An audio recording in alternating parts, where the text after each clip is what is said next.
সেই ভুল প্রীতির ভেঙে গেছে মা। আজ বাবা আর আমার সব অপবাদ আজ মুছে গেছে। সেই জন্য বুঝি তুই আমার কাছে ছুটে এসেছিস দিদিকে গ্রহণ করার জন্য। আজ আমার কি মনে হচ্ছে জানিস, তোকে সৎ আদর্শ না করে যদি রক্তের বদলে রক্ত, মারের বদলে মার শেখাতাম তাহলে ভালোই হতো। হয়তো হারিয়ে যেতিস আমার আরেকটা ছেলে শান্তর মতো। সেই জন্য আমি আসি না। আমি জানি অতীতের ইতিহাস, বর্তমানের পরিস্থিতি আর আমার ভালোবাসার পরিণতি। বিয়োগান্তক ছাড়া কোনোদিনও যে মিলনান্তক হতে পারে না। আমি শুধু এসেছি আমাদের অপবাদ মুছে যাওয়ার সুখবরটাই শুধু দিতে। দাদা রে, এই দাদা, তোদের সবার সব অপবাদ মুছে গেলে আমার অপবাদ কোনোদিন মুছবে না রে দাদা। খুশি? কারণ তোমাদের খুশির পরিচয় সে আজ দাসিদা। না রে বল, এসব কি বলছিস? বল বল বল, তোর প্রতি এই অন্যায় কাজ কে করেছে বল? আজ সততা আদর্শ বলে রক্তের বদলে রক্ত আর মারের বদলে মার দিতে আমি করছে উঠবো।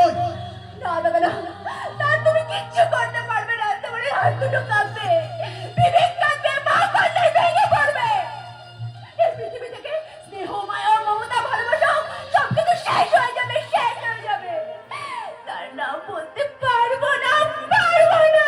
তবু জানতে চাই, বল মা, বল সে কে? বল সে কে? বলো সে কে? বল, বল সে কে? বলো। শোনো যাবে, আমাকে ও সত্যদাসের হাতে তুলে দিয়েছে আমার হারিয়ে যাওয়া দাদা। বলো বলো বলো মা, বলো বলো বলো। এবার তুমি আমাকে কোন রূপে দেখতে চাও? সততাকে রক্ত ছড়াতে নাকি রক্ত ঝরিয়ে ওই দাদার মতন অসৎ পথে বাঁচতে? সংখ্যা আর সেদিন ওই অগ্নিকাণ্ডের নাম আমার শিশু সন্তান মারা গেল। শুধু তাই নয়, ওই সেদিন খুন করেছিল রিজওয়া চৌধুরীকে। যদি সে হৃদয় চৌধুরীকে খুন করে থাকে তাহলে ভুল করেনি। একটা কথা মনে রাখিস, তোর দাদাকে খারাপ করেছে ওই হৃদয় চৌধুরী। গণতন্ত্র যখন অসুস্থ হয়ে পড়ে তখনই তো ফলশ্রুতি নেয় কর্তৃত্ববাদীরা। আর দুর্বল গণতান্ত্রিক ব্যবস্থায় কর্তৃত্ববাদীরা ধারণ করে ভয়ঙ্কর দানবীয় রূপ। যখন সময় তোমাদের কাছে সত্য মাখা বজ্রকণ্ঠ চাইবে তখনই তো তোমাদের নিস্তব্ধতা কাপুরুষোত্তর বুদ্ধি ধারণ করে। মিথ্যে অপবাদ হলো বিষাক্ত বীজ, যা ধ্বংসের ফসল হয়ে ফিরে আসবে। আর সেই ফসলই তো অপবাদটা থেকেই ভোগ করতে হবে। আপনি ঠিকই বলেছেন, সেই ফল তো আমরা ভোগ করছি। ঠিক এইভাবে কত ব্যর্থ প্রেম রোজ শহর জুড়ে ভিড় জমাচ্ছে। ব্যর্থ প্রেমের চিৎকার শুনতে পাচ্ছ না? বন্ধুত্বের নাম নিয়ে ভালোবাসার সম্পর্কে রোজ হৃদয়ে নতুন করে আগুন লাগাচ্ছে। এইভাবে কত স্বপ্ন নিজের বুকে লালন করি। এক সময় সেই স্বপ্ন বেঁচে থাকার তাগিদে নিজের জন্য না ভেবে পরিবারের জন্য কবর দিতে বাধ্য হয়। এইভাবে সংখ্যা কবর দিচ্ছে তার স্বপ্ন।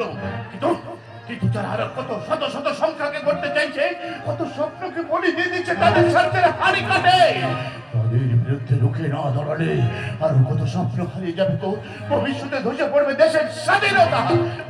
তাই তো তোমাদের কাছে আমার অনুরোধ, দেশকে স্বাধীন করতে বিপ্লবীরা যেমন জেগে উঠেছিল তেমনি মানুষের শান্তি ফেরাতে তোমরাও গর্জে ওঠো।